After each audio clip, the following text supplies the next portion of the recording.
And it was so frustrating, not just because I felt abandoned and unheard, but because I also felt untrusted in the moment. And it seemed like you believed that my motives were bad or that I was out to hurt you or to hurt Annika, even though in reality, I wanted what was best for all of us. Welcome to the Blended Family Breakthrough Podcast. We're your hosts, Mike and Kim. We believe in a world where blended families can experience a future full of hope, connection, and peace. That's why we offer tools, strategies, and guidance that move you from a place of confusion and conflict to experiencing a life of confidence and connection. We're so glad you're joining us for authentic and sometimes comical conversations as we cover everything from romance to parenting, and yes, even dealing with that difficult ex. So if you're ready to experience breakthrough in your blended family, you're in the right place. Let's dive in. Well, hey there, welcome, and thanks so much once again for choosing to spend some time with us here on Blended Family Breakthrough. Hey, if you think about what your favorite episode on the show is, I would love for you to go find that one and then share it out to your social media and tell your network why that's important to you. Because I am almost positive that in your network somewhere, in your social friends and followers and all of that, there are other people struggling with blended family dynamics, and they could probably use some help. So I encourage you to just share that out and say why it's helpful to you, and let's see if others can find the show and it could bring value to them as well. And again, just really appreciate you spending time with us. We're very grateful. While you're at it, leave us a star rating. We really appreciate that. All right, honey, what are we doing today? Well, today we're diving into the 5 most common pitfalls that can weaken or even destroy a couple's ability to build a strong, successful partnership in their blended family. Now, over the past few weeks, we focused on parenting, exploring how both step and bio parents have unique roles and responsibilities. We also emphasize the importance of working together as a parenting team. That's right. So if you missed those episodes, we just want to encourage you to go back, check them out, because whether you're a step parent or a bio parent or both, understanding some best practices for blended family parenting is key to avoiding some of the common, easy wrong turns that couples tend to make. So we've dropped some links to those episodes in the show notes, and that'll help you easily find those. Now, once you understand your unique role in parenting, whether with the step or bio kids, the next step is learning how to work in partnership together as a couple. Of course, we know that it's easier said than done. We've been there. That's for sure. And the truth is, blended couples face unique challenges that can put serious strain on their relationship. But the good news is, when you're aware of the pitfalls, you can take some intentional steps to avoid them and overcome the challenges you might be facing. So let's get into it. Let's uncover these 5 pitfalls and explore practical solutions to help you navigate them successfully. Yeah, we're going to do that. And, as we consider each of these pitfalls, we want to encourage you to take a moment to honestly assess where you personally stand. And you could do that by asking yourself a couple of simple questions. Like, okay, where am I really struggling? Like, which one of these 5? And where can I grow? Right? If you just ask those 2 questions, that can help you, because successfully navigating forward is all about continual growth. There's always room for improvement. Right? Yeah. So anybody listening can make improvement somewhere in what we're talking about today. And at the end of today's discussion, I want to challenge you to choose just one of the pitfalls and focus on it. Right? Then make a commitment to take a small but meaningful next step. One that's going to help kind of bring your best self into your partnership and create some deeper levels of trust, connection, and collaboration with your spouse. All right, honey, let's get started. What's the first pitfall? The first pitfall is pre-established patterns. Okay. When a blended family is formed, it comes with pre-established parenting patterns. A bio parent and their kids, they have their own way of doing life, right? They're settled into routines. They've built expectations and developed their own ways of negotiating and making decisions and solving everyday problems together. These patterns should not be underestimated. They are powerful because they offer a sense of stability and comfort, not just for the kids, but also for the parent. It's their normal. Yeah, that's right. One of the established patterns that I noticed early on between you and Annika was how much control she had over some pretty simple everyday decisions, like what we were going to eat for dinner or how we might spend our weekends. Another one was not having a set bedtime for Annika. Like you kind of just let her decide when she was tired and ready for bed on her own, right? And at first, I didn't really think much of it. But it didn't take very long before these parenting patterns started to feel like they were causing problems. Yeah, I definitely had pre-established patterns that gave my daughter a whole lot of power in our home. It's really common for these kinds of patterns to develop in those single parent years. After the divorce or loss of the other parent, we recognize that our kids have been through some tough stuff, and we feel compelled to do everything we can to ensure their happiness. We naturally lean into their preferences and place a high priority on offering comfort by making sure our kids are heard. And then we often give them what they ask for, right? That's right. Yep. Like, why not? This is typically where a single parent is focused because our kids have experienced painful circumstances where they didn't have much of a voice or control over what was happening within their first family. And so we want to kind of give them more control. It's totally understandable and really common, but then the step parent enters the picture. Uh-oh. And they start noticing patterns that just maybe don't sit right with them. And then they might begin to express their observations and their concerns, right? Oh, yeah, you certainly did. That's right. For the bio parent, what seemed to work before starts to actually negatively impact the new family dynamic. So like when you allowed Annika to just stay up late, that directly affected our evening time together, right? When you said yes to Annika without first discussing her request with me, I ended up feeling excluded because of those unilateral decisions, and those decisions impacted me too, right? So those patterns really impact us. And that's the thing. Many bio parents assume their parenting patterns won't need to change just because they've remarried. But the reality is many of those patterns will affect your spouse and the overall environment of your home. Making on-the-spot agreements with your kids will exclude your partner and lead to frustration. Saying yes to buying expensive sports equipment impacts the budget. Saying yes to last-minute sleepover plans affects the peace and logistics in the home. Saying yes to a big vacation or extracurricular activities impacts resources, plans, and priorities.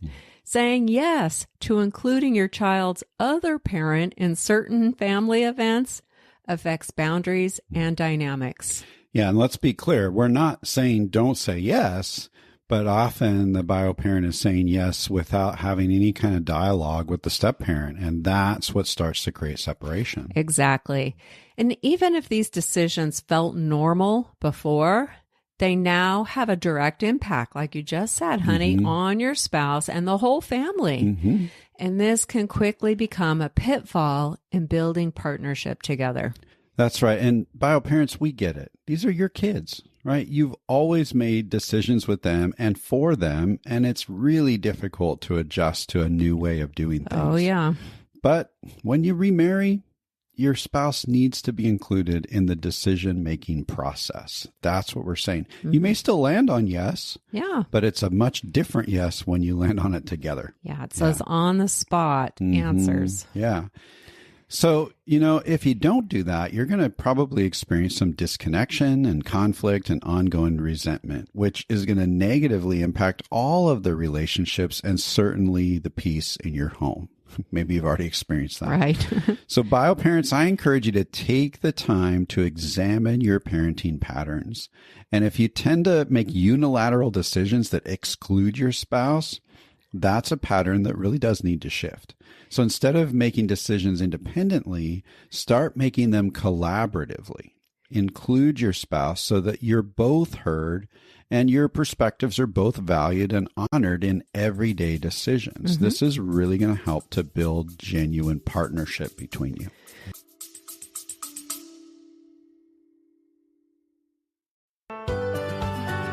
Hey, want to join us for a fun, encouraging, faith-centered day of blended family learning? We know firsthand the ups and downs of blending a family. When things are good, you feel secure and connected. But it doesn't take much for blended couples to hit a wall of confusion and disconnection, leading to discouragement, frustration, and even hopelessness. When things are tough, the emotional intensity can keep couples stuck. But you don't have to stay there. That's right. Join us for the Blended and Blessed one-day event, a powerful experience designed to equip you with practical tools, encouragement, and expert guidance to help you navigate the challenges of blended family life. It's only $20 to join, and you can live stream it right from your living room on Saturday, April 5th. At this year's event, you'll discover a path to meaningful and mindful change that will restore hope and transform your marriage. Don't miss this opportunity to strengthen your blended family. Scroll all the way to the bottom of the show notes and click the link to reserve your spot today.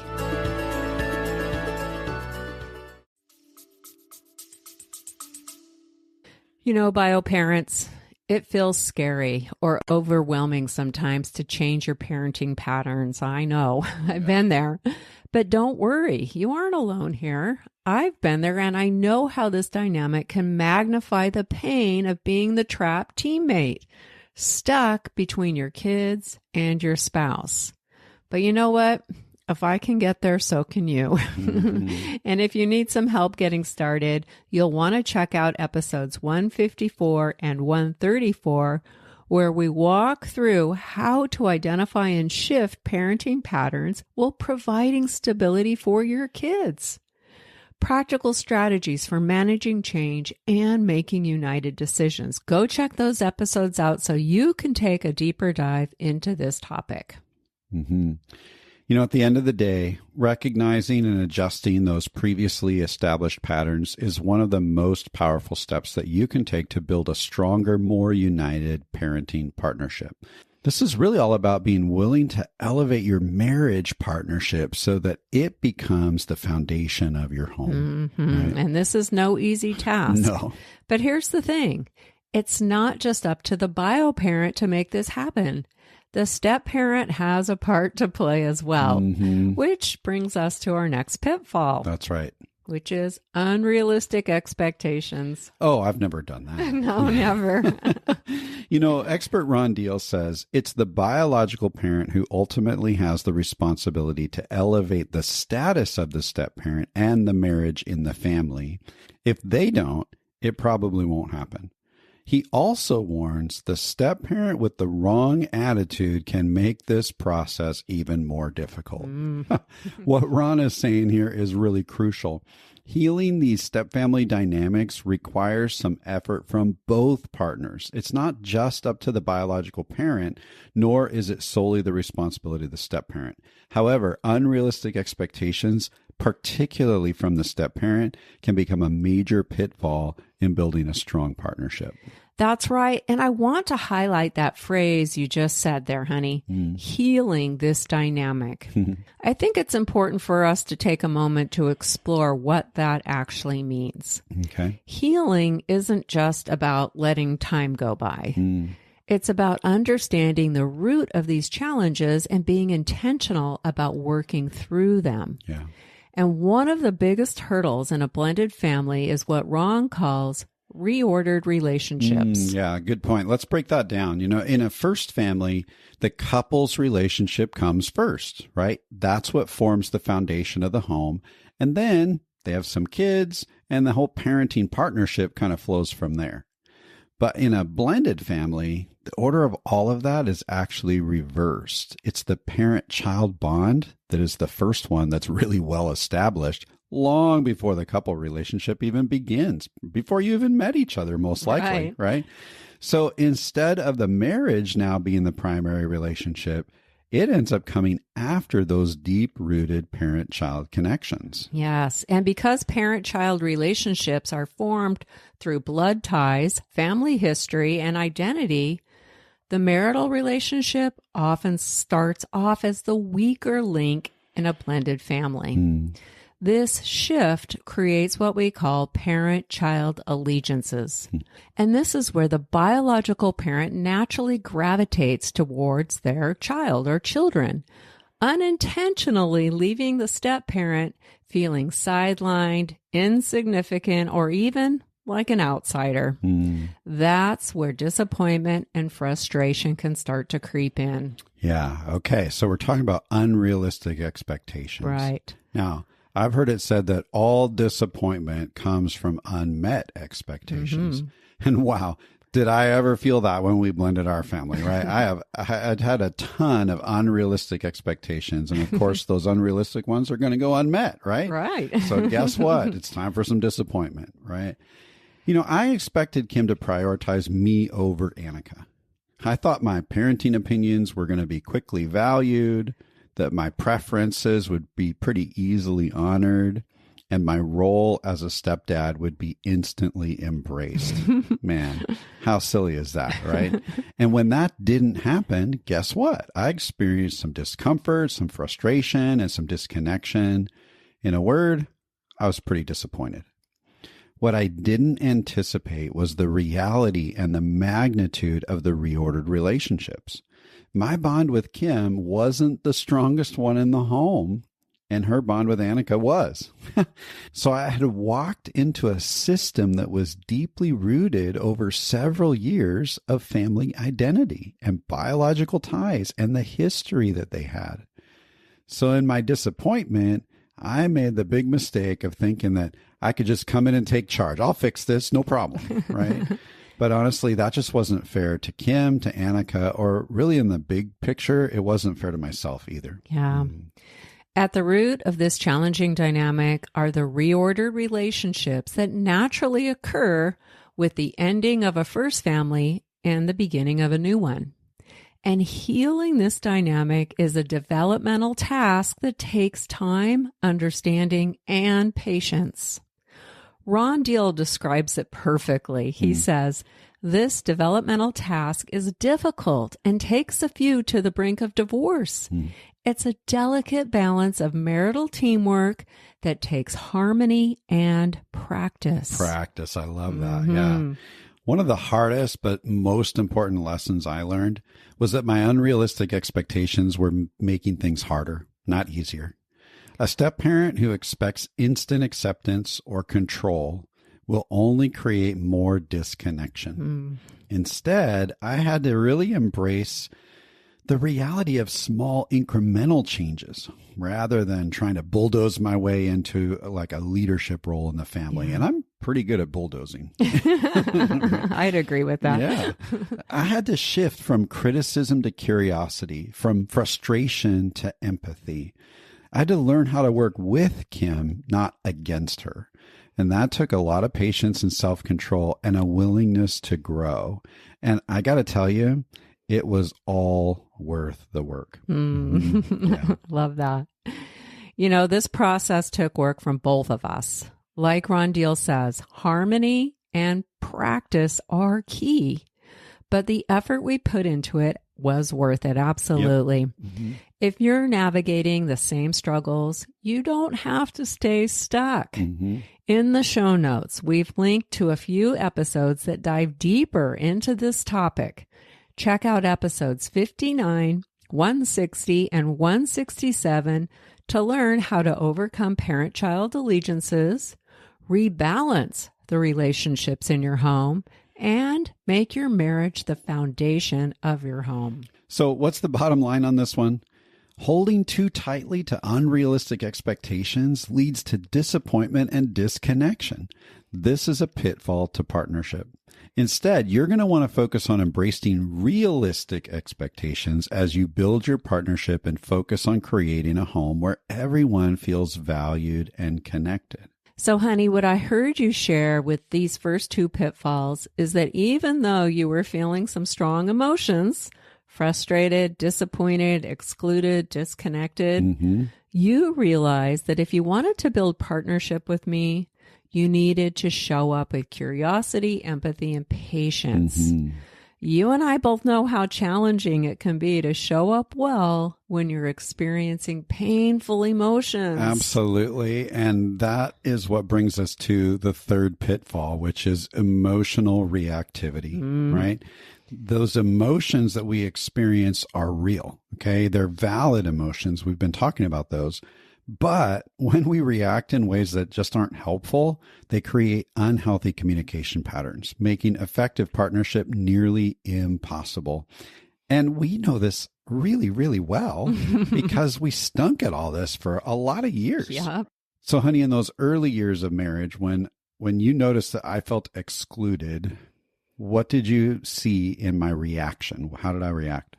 Well, you'd get angry. Oh, surprise, surprise. Yeah. And then you'd blame me and you'd blame Annika for the pain that you felt. Mm-hmm. And you'd go into control or fix-it mode, which only added more pressure to an already difficult situation. Mm-hmm. And then when I reacted with that anger, blame, and control, what emotions did you end up experiencing? Well, I felt criticized and I got really overwhelmed and I felt like I was inadequate. I couldn't do anything right.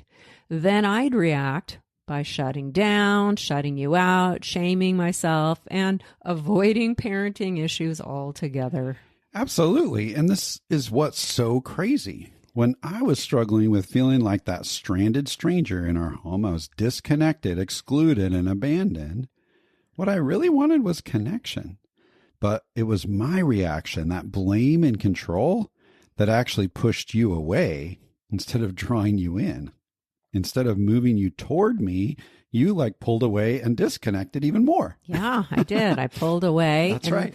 And when I did that, how did that make you feel when I pulled away? Well, then I felt abandoned, right? And that just made me escalate. So then I'd raise my voice. I'd get more demanding. And then I'd shut down. Exactly. I'd turn inward and I'd do whatever I could to avoid communicating about the issues. Yeah, we just heard a speaker last night call that the crazy cycle. And it was crazy. Yeah. You know, honey, looking back, what did you really need from me in those tough parenting moments when we just weren't seeing eye to eye? What I needed was your support, reassurance, and some understanding. It's exhausting being the trapped teammate, wanting to work together, but feeling kind of cornered or stuck between my daughter and you. Yeah. And I realize now how avoidance and shutting down wasn't going to get those needs met or relieve the pain of being a trapped teammate. The funny thing that's really not all that funny is that I actually was willing to make incremental changes in my parenting. I knew I needed to and I wanted to. But when you became impatient and critical and controlling, I felt pressured, I felt misunderstood, overwhelmed, and kind of defeated. Yeah. And that led me to resist change and to oppose you. Instead of working towards partnership in our home, I really was working against that. Yikes. Yeah. Oppose me. Yeah. Boy, that is the vicious cycle, isn't it? You know, when we were both emotionally reactive, we kept moving farther away from the partnership that we both really wanted. Yeah. That's kind of crazy.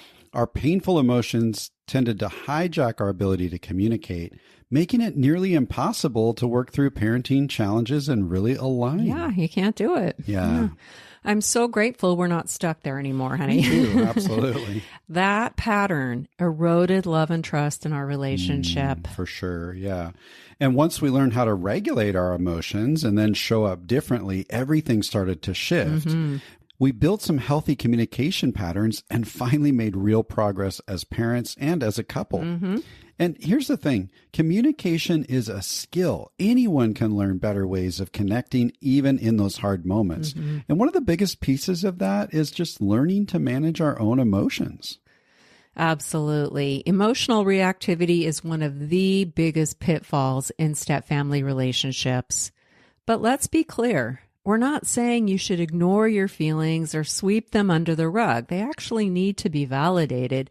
This is about authentically acknowledging your emotions without reacting in ways that damage your partnership. And what that takes is emotional regulation, a skill anyone can develop. For sure. And we actually teach this skill to the couples that we coach, and we've seen it transform their relationships.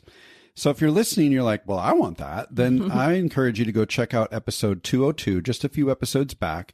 It's called How to Break Free from Painful Cycles and Enjoy Deeper Levels of Intimacy. And that was an interview with our friends Ron and Nan Deal, who literally wrote a book on this topic. Yep. And that's what we're talking It's brand about. new. And for more insight, episode 187 dives deep into how to tolerate and manage discomfort and distress, which is inevitable in blended family dynamics. It's going to happen. Yep. So if emotional reactivity has kind of been keeping you and your spouse stuck, I want you to know first, you're not alone. But the good news is you don't have to stay there. The skills that helped us to break free from painful cycles are available to you too. So if you'd like to maybe connect with us and have us personally teach them to you, just click the link in the show notes to schedule a free initial coaching call, and we can tell you how it all works. We believe every couple can avoid the pitfall of emotional reactivity, and we're here to help. Okay, let's tackle the fourth pitfall, which seems to go hand in hand with emotional reactivity. Definitely. And that's communication breakdowns. I've shared before that when I got emotionally triggered, I tended to withdraw and shut down.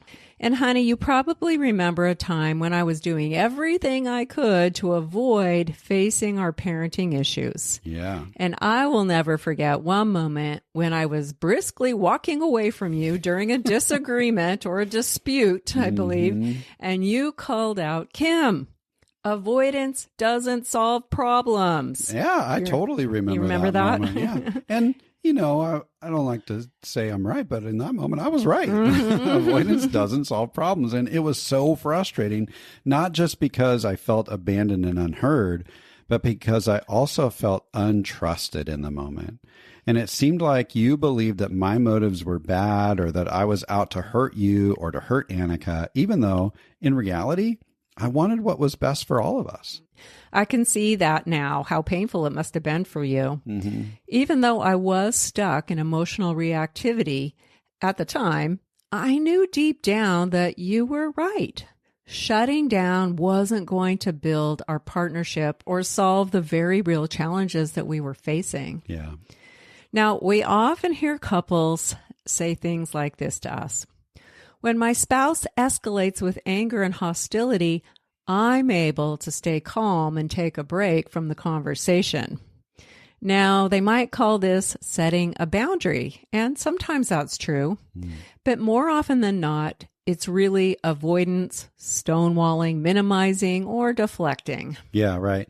Now, taking a strategic break can be helpful if it allows us to regulate our emotions before continuing a conversation. But when communication breaks down completely, that's when it becomes a pitfall to partnership. Right. So to avoid this, we need to resist the urge to shut down when our partner shares their parenting concerns with us. That's So we're avoiding avoidance. Yes. Yes, I love that. Yeah. Instead, we want to stay engaged. We want to be curious and open-minded.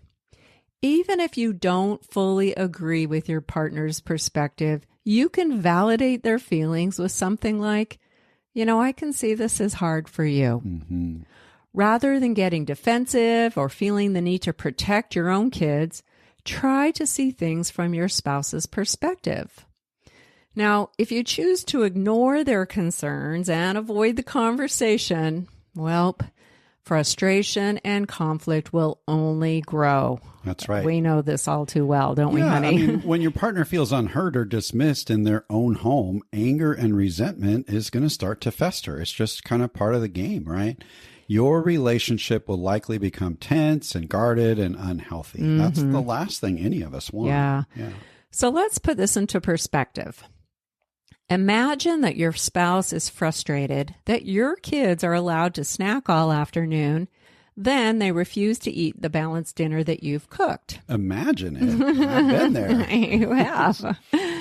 Your spouse is concerned about nutrition and healthy eating habits. Now, if your response is something like, oh, well, it's not a big deal. My kids are just hungry after soccer practice. And you choose to dismiss their concerns because you feel like you're being judged or your kids are, what do you think happens next?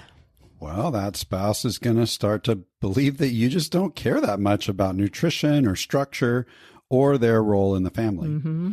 Eventually, they might stop cooking healthy meals because they feel unappreciated. They might feel like they just have to take matters into their own hands and start locking the snack cabinet or enforcing strict rules, which really suddenly makes that person, the step parent, the bad guy in their stepkid's eyes, in your kid's eyes. Right. And once that negative dynamic takes hold, it's pretty tough to undo. Yeah, right? Not only that, now your kids are going to be coming to you complaining about your partner. Yeah, and again, you're the exactly. trap teammate. It's almost as if we've lived this. It is. Now, picture this scenario in a blended family where both of you have kids. If your partner has worked hard to instill healthy eating habits in their own children, but your kids have no structure around food, it can create a divide between bio units and lead to double standards in the home. Mm-hmm. The dismissed spouse might start circling the wagons around their own children, reinforcing their approach instead of working to integrate the family. Or worse, they may begin to blame you for allowing your kids to negatively influence theirs. When that happens, resentment grows and partnership falls apart. Yeah. So instead, couples need to develop healthy communication habits that foster trust, collaboration, and real partnership where both partners feel heard and valued. Yeah. And that's just one little problem. Exactly, Imagine all yeah. the things going on in a family. Yep. Mm-hmm. Here's the bottom line. The best outcomes happen when couples communicate and align on how they'll lead their home together. You don't have to think alike. You just need to learn how to think together. Yep. And if you'd like to learn more about navigating difficult conversations about each other's kids and other sensitive topics, go over to the show notes, check out episodes 192 and 147. There'll be some links there for you. Yep. All right, honey, what's the fifth pitfall to partnership? Pitfall number 5 is unresolved problems. Ooh. Okay, now we've already explored 4 common pitfalls that many blended couples face. Sometimes they're dealing with them all at once. So it's no surprise when couples tell us that they feel really overwhelmed by a mountain of unresolved problems. They just can't seem to work through it. Exactly. If you're stuck in old patterns, holding on to unrealistic expectations, reacting emotionally, and failing to communicate, how in the world are you going to solve anything? You won't. You won't. No, it's just not going to happen. Yep. So let's go back to the example that we just discussed. So one partner has this long-standing habit of allowing free-range snacking for the kids. The other partner sees a need for a bit more structure, and they're expecting some change to happen pretty soon. Mm-hmm. Instead of working through it, both partners become emotionally reactive. One feels judged and responds with excuses and maybe even dismissiveness, while the other one feels unheard and starts withholding and withdrawing. Now, communication around the issue completely breaks down. How do you think this one unresolved problem might impact their relation and family? Well, over time, they'll start to disconnect from each other. Yeah. And that tension will be felt by everyone in the home. Right. Conflict and resentment will grow, leading to deeper issues like criticism, contempt, defensiveness, and stonewalling. Yeah, and those are actually what Dr. John Gottman calls the 4 horsemen of the apocalypse when it comes to relationship. His research shows that when couples experience conflict, these 4 toxic communication patterns are strong predictors of relationship failure. They're kind of like the red flags that your marriage and your home could be headed for disaster. Yeah, you want to watch out for those. Now, the truth is, unresolved problems create a home filled with stress, strife, and chaos. Eventually, your blended family won't feel like a family at all. Mm-hmm. It'll feel like 2 separate families just coexisting under one roof. Yeah. And I think we can all agree that's not what anyone wants. The key to preventing this is learning how to work through problems together. That's right. And, we covered that pretty in depth in episode 203, where we talked about how to make better decisions and solve problems as a united team. And so we'll put a link to that one in the show notes as well. You can check it out. And episode 79, we actually explored Gottman's antidotes to those 4 horsemen. But let's take the strategy of brainstorming from episode 203 and try to apply it here. Honey, as a bio parent with some pre-established patterns, what ideas might you have for solving this kind of specific problem? Well, one idea is I could let my kids take one snack with them to eat either before or right after soccer practice. Okay, great. So we just limit the amount of snacking and yeah, look at that. Okay, what's another idea? I could encourage my kids to try eating the healthy meals that my spouse prepares. Oh, I would love that. And then also teach them to express gratitude and appreciation for the effort that goes into making those meals. Okay, now you're actually talking about 2 ideas, helping the kids eat healthier and actually fostering gratitude. So that's 3 possible solutions already, right, focused on a couple of values that we might have together. Exactly. Now let's flip it. As the step parent who's cooking and feeling frustrated by this issue, what ideas might you have, honey? Well, I get out my plumber's helper and shove it down their gullet. No, I'm kidding. That is not a very good idea, right? No. Okay. I think one idea might be, I guess, setting a boundary that says, okay, no snacking in the afternoon, like after 3 p.m. Okay. So that way, maybe the kids will still have an appetite when dinner rolls around. Okay. So focus on moderation around snacking. Yeah. All right. What else? We could require the kids to eat something healthy at dinner before they have a dessert. Right. So a simple reward system. Yeah, that's a good way to put it. Yeah, you don't get dessert if you haven't eaten anything healthy. Yeah. Anything else? Well, a couple of things, I guess. I mean, we could make sure to stock the house with healthy snacks. So rather than Oreos and Twinkies, we could buy apples and, nut mix or something like that. Right. You talked about gratitude earlier. As opposed to just encouraging them to express gratitude, what if we express gratitude to each other in front of the kids, actually verbalizing it so they see it in action? Right. So showing appreciation for the healthy meal you've prepared. Yeah. Right there in front of you. Yeah. Yep. What else? Well, I guess if I looked in the mirror, I could stay calm and try to be understanding when things don't go exactly as I'd hoped. That can be really hard for me sometimes, but it is something that I can work on. So rather than reacting emotionally, like we talked about earlier, I'd focus on imperfect or incremental change. Yeah. So avoiding the pitfalls of emotional reactivity while maintaining realistic expectations. Yes, I know that feels frustrating, but yes, it's very important as a step parent for sure. So there you have it. Just in a few minutes, we came up with 7 or 8 possible solutions to this one problem. Yeah.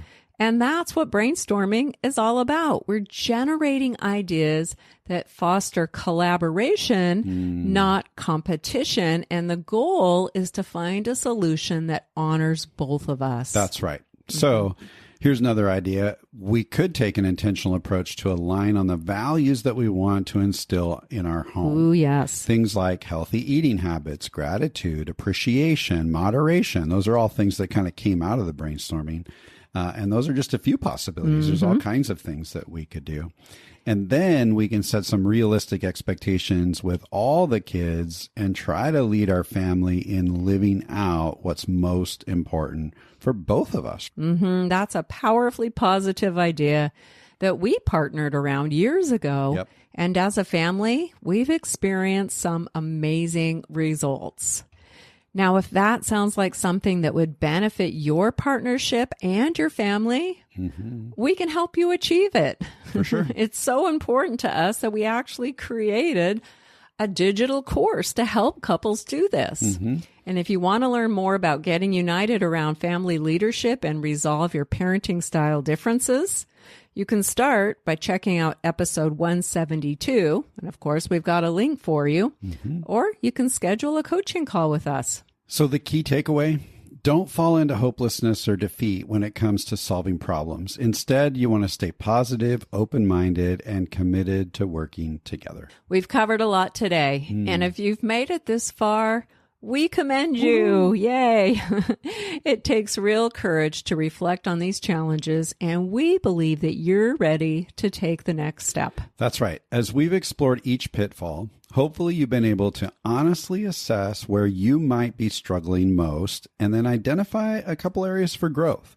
Maybe you've noticed some pre-established patterns that are creating some tension and they need to shift.